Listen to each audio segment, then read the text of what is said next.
प्यारे बच्चों, जैसा कि एनुअल सिलेबस का इंतज़ार रहता है,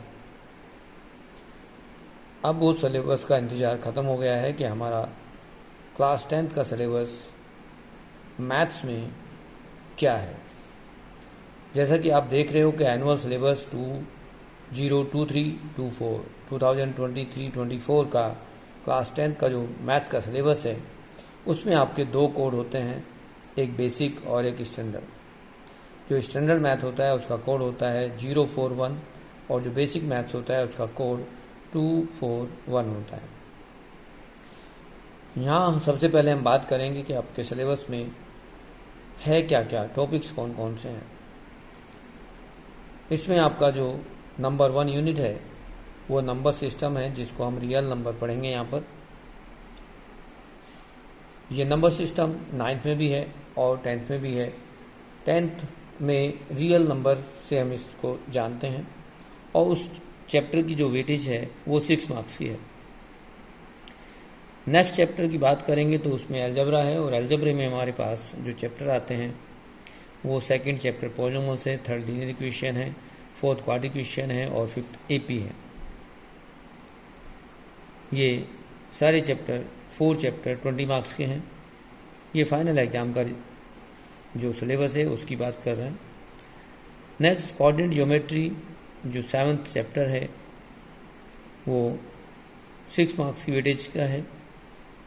उसके बाद जो ट्रिग्नोमेट्री है उसमें 2 चैप्टर्स होते हैं, 8 और 9, सम आइडेंटिटीज़ और सम एप्लीकेशन ऑफ ट्रिग्नोमेट्री, वो 12 मार्क्स की है। मेंसुरेशन में आपके चैप्टर 12 और 13 होते हैं, area related to circle and surface area and volume, वो 10 मार्क्स के हैं। उसके बाद 14 चैप्टर जो पुरानी बुक में था वो स्टैटिस्टिक्स और प्रोबेबिलिटी 15 चैप्टर्स है, वो 11 मार्क्स की वेटेज है। अब बात करते हैं कि जो सबसे पहले हमारे पास फर्स्ट टर्म का जो सिलेबस है वो क्या है। फर्स्ट टर्म के सिलेबस में चैप्टर नंबर 1 रियल नंबर है, जिसमें आप लोगों को क्या क्या याद करना है और क्या क्या समझना है वो ज़रूरी है। तो सबसे पहले फंडामेंटल थ्योरम ऑफ अर्थमेटिक है, statement after reviewing work done earlier and after illustrating and the motivating through examples proof of the irrational number √2, √3 and √5। Normally √2 और √3 दोनों एग्जाम्पल के फॉर्म में आपको प्रूफ दिए गए हैं, बुक के अंदर हैं, और √5 एक क्वेश्चन है। तो यहाँ आप कंफर्म करेंगे कि इन तीनों में से एक क्वेश्चन प्रूफ करने के लिए आपके फाइनल एग्ज़ाम में आएगा ही आएगा, और वो हर एग्ज़ाम में आएगा, केवल फाइनल में नहीं। जो भी मिडिल टर्म के एग्ज़ाम होंगे, जो यूटी होंगे, उन समय में एग्ज़ाम में ये क्वेश्चन आपको मिलेगा। तो आप एनी हाउ √2, √3 और √5 के प्रूफ करने के लिए, जिसमें इरेशनल नंबर प्रूफ करना है, उसको जरूर करेंगे। उससे पहले आपका जो मैटर है, क्वेश्चन क्या हो सकते हैं, उसमें एलसीएम पर बेस्ड हो सकते हैं, प्राइम फैक्टर पर बेस्ड हो सकते हैं। जो फंडामेंटल थ्योरम है, प्राइम फैक्टर मेथड, वो होगा, एलसीएम और एचसीएफ होगा, वेरिफिकेशन होगा। ये सभी फर्स्ट चैप्टर्स में क्वेश्चंस मिलेंगे। फिर सेकंड चैप्टर है पॉलिनोमियल्स, जो फर्स्ट टर्म का ही एक टॉपिक है, जिसमें आपको zeros of the polynomials find करना है, relation between the zeros and the coefficient को वेरीफाई करना है। तो 2 टाइप के क्वेश्चन है इसमें।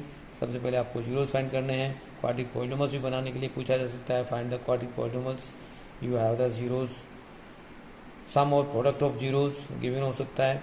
तो अकॉर्डिंग टू दिस आपको जीरोज फाइंड करने हैं पॉलिनोमियल्स के, और रिलेशन बिटवीन प्रूफ करना है। चैप्टर नंबर 3 जो फर्स्ट टर्म का ही चैप्टर है, pair of the linear equation in 2 variables, उसमें आपके पास पेयर ऑफ लीनियर इक्वेशन को सॉल्व करना है बाय ग्राफिकली मेथड, फिर एलिमिनेशन मेथड और सब्स्टिट्यूशन मेथड। यहाँ ग्राफिकली मेथड है, सब्स्टिट्यूशन मेथड है और एलिमिनेशन मेथड है। वो 3 मेथड पर आपके क्वेश्चंस मिलेंगे।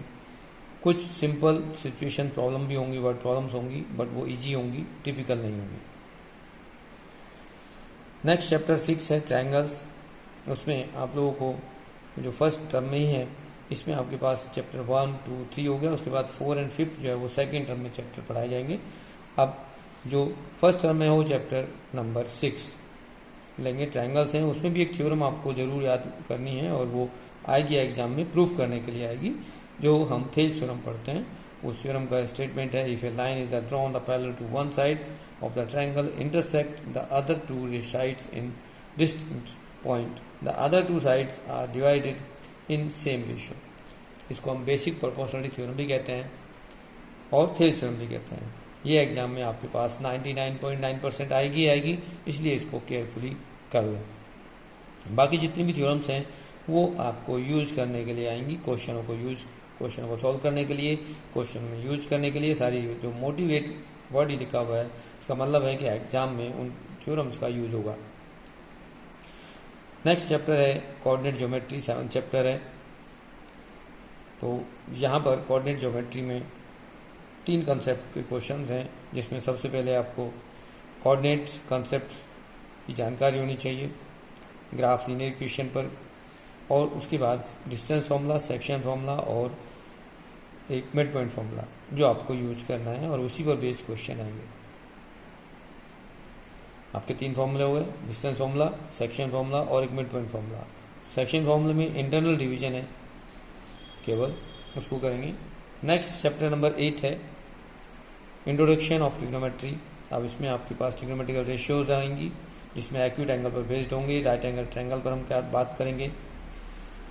इसमें आपके पास जो एंगल्स की जो वैल्यूज यूज करने के लिए मिलेंगी, आपको एक टेबल बेस्ड क्वेश्चन होंगे, 0 to 90 डिग्री, 0, 30, 45, 60 डिग्री और 90 डिग्री। यहाँ पर रेशो का रिलेशन हम पढ़ेंगे, साइन का रेशो, कॉस का रेशो, टेन का रेशो, कॉट का रेशो, सेक का और कोसेक का रेशो, आपस में उनकी कॉरस्पॉन्डिंग साइड से क्या रिलेशन होता है। उसके बाद proof and the application of the identity sine square A plus cos square equal to 1, only simple identity to be given. तो ये सबसे पहली आइडेंटिटी है जो आपके क्वेश्चन करने में यूज होगी, और इसको हम अकॉर्डिंग टू नीड कन्वर्ट कर लेंगे। इसके बाद में 2 आइडेंटिटी आपके पास और हैं, जिसमें आपके पास sec square A minus tan square ए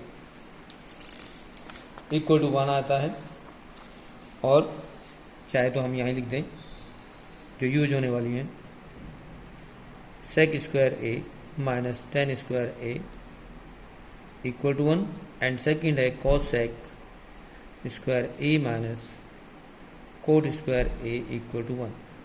तो ये 2 आइडेंटिटीज हैं जो आपको आगे यूज और करनी होंगी डिफरेंट क्वेश्चंस में।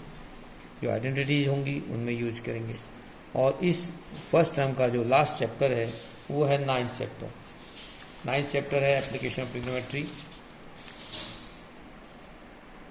हाइट एंड डिस्टेंस पर बेस्ड है, angle of elevation, angle of depression पर बेस्ड है, सिंपल प्रॉब्लम्स होंगी, हाइट एंड डिस्टेंस पर बेस्ड प्रॉब्लम्स होंगी। Problem should not be involve more than 2 right angle triangles.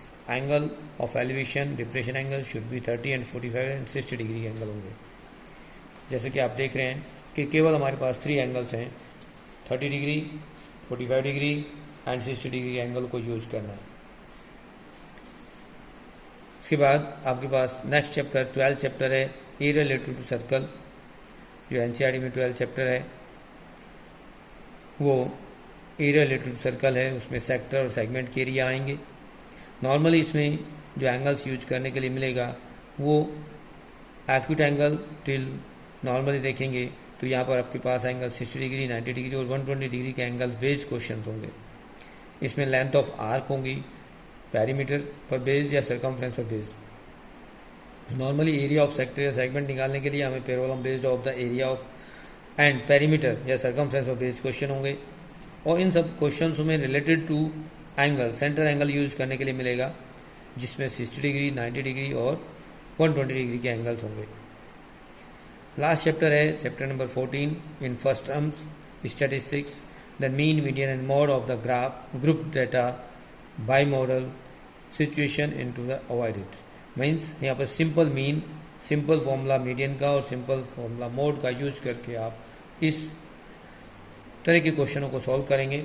और इस तरह से आपके फर्स्ट टर्म के सिलेबस को हमने डिस्कस किया। नेक्स्ट वीडियो में सेकंड टर्म का जो सिलेबस होगा उसको डिस्कस करेंगे। Thank you.